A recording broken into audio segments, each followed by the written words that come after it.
Game 4 between the LA Kings and Edmonton Oilers goes a little bit later on tonight. Dennis, our coverage here on the fourth period brought to you by BitBuy.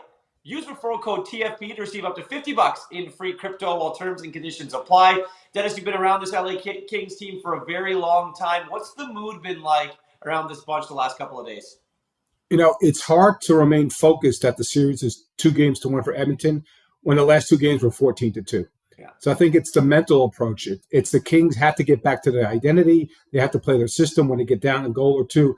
They can't start to run and gun with the Oilers. That's what happens, and that's why it winds up 6-0 or 8-2. So I think they're optimistic, and Tom McClellan's been great. He's basically saying we have to win tonight, and they do have to win tonight, Irv, because if they lose tonight and it's the same type of game where it's 5-2, multiple goal deficit, like they're going to go up to Edmonton. It's going to be last game on Tuesday. So this is not game 7 for them, but maybe it's game 6.5 for the Kings tonight.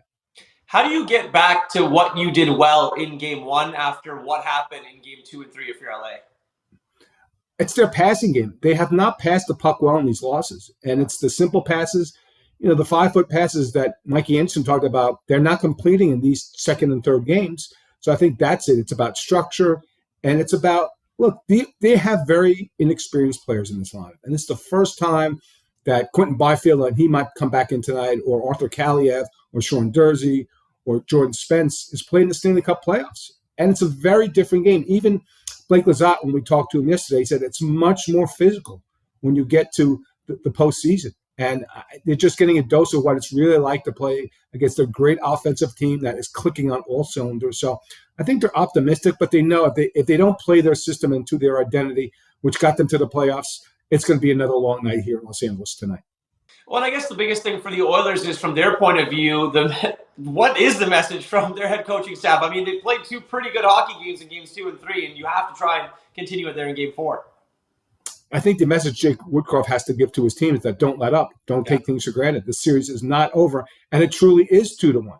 Like if the Kings win tonight, then it's 2-2 and it's a best of 3. So I think that's Jay saying, look, we're doing all the right things.